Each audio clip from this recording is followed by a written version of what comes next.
angin kencang sampai ke darat. Shalom teman-teman terkasih dalam Kristus. Teruslah sehat, sukacita, dan semangat.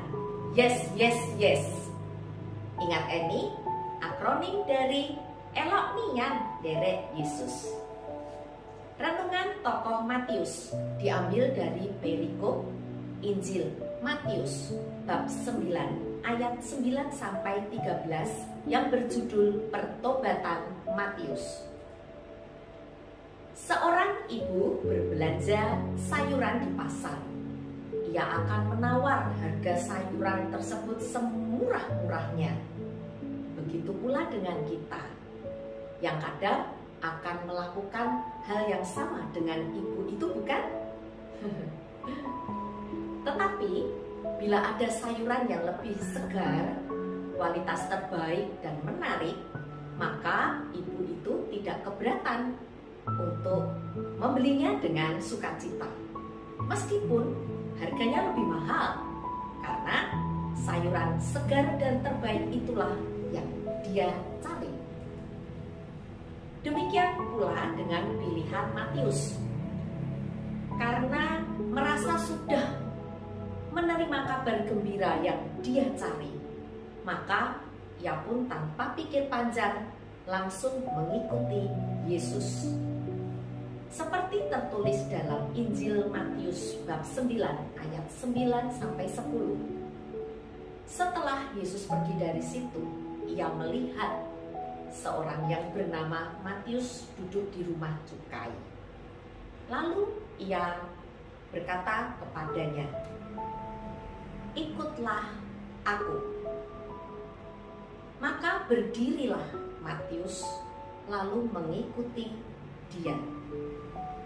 Kemudian ketika Yesus makan di rumah Matius, datanglah banyak pemungut cukai dan orang berdosa dan makan bersama-sama dengan dia dan murid-muridnya.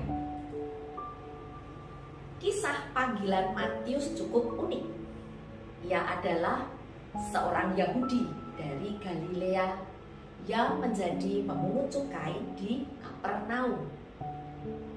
Pada masa itu, pemungut cukai atau petugas pajak dipilih oleh penguasa Romawi dari penduduk setempat yang dianggap bisa diajak bekerja sama. Mereka mendapat tugas untuk menarik pajak tetapi tidak mendapat gaji. Karena itu, para pemungut cukai biasanya menaikkan jumlah tagihan. Kelebihan ini dianggap sebagai upah mereka. Akibatnya, mereka dicap sebagai pendosa atau bukan orang Yahudi yang saleh. Mereka dituding sebagai pengkhianat bangsa, antek-antek penjajah, sebab tega menghisap darah bangsanya sendiri. Di tengah pandangan-pandangan negatif tersebut, Yesus memanggil Matius, si pemungut cukai, untuk mengikutinya. Yesus kemudian bahkan makan di rumah Matius. Bisa dibayangkan bagaimana reaksi orang-orang Farisi melihat sikap Yesus itu.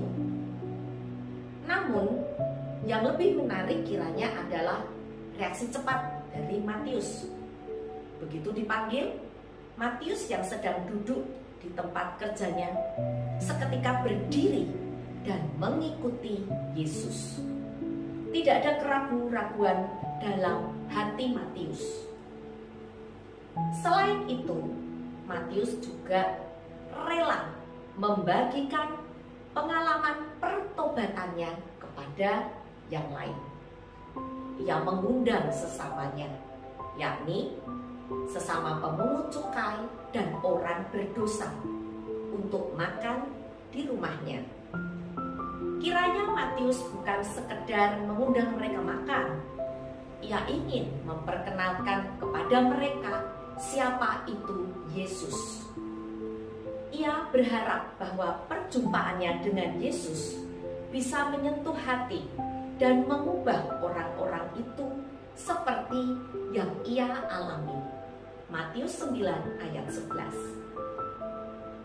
Dengan berkata, bukan orang sehat yang memerlukan tabib, tetapi orang sakit.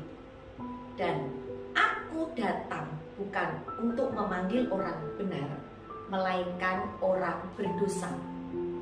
Ada dalam Matius 9 ayat 12-13. Yesus menunjukkan bahwa keselamatan ditawarkan kepada semua orang. Allah memanggil siapa saja dan menggunakan siapa saja untuk mencapai tujuannya. Rasul Matius adalah contoh figur yang menjawab pada tawaran rahmat Allah kepada para pendosa. Ia mengalami pertobatan dan mau hidup baru, meninggalkan kebiasaan lamanya. Mereka yang jauh dari kesucian dan bertobat dapat menjadi teladan bagi orang yang siap menerima belas kasihan Allah.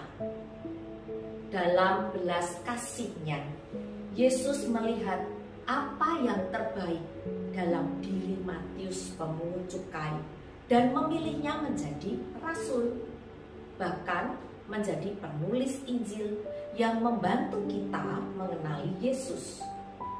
Perjumpaan dengan Yesus mengasah dan memampukan Matius untuk segera bertobat dan menghasilkan buah yang luar biasa. Pertobatan merupakan karunia pemberian Allah, karya dari Tritunggal yang Maha Kudus.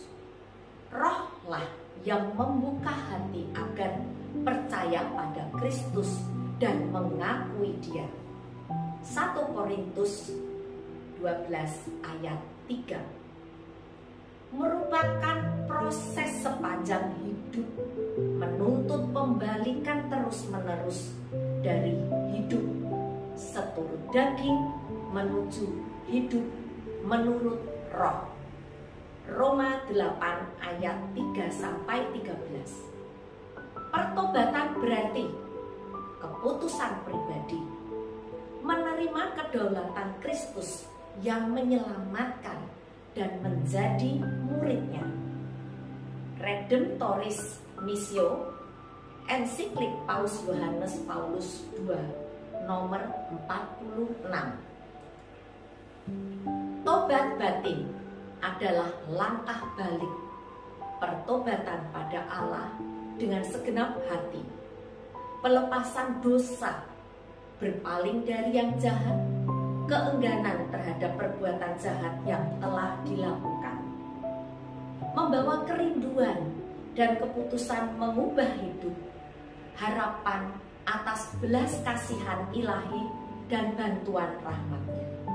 Katekismus Gereja Katolik nomor 1431.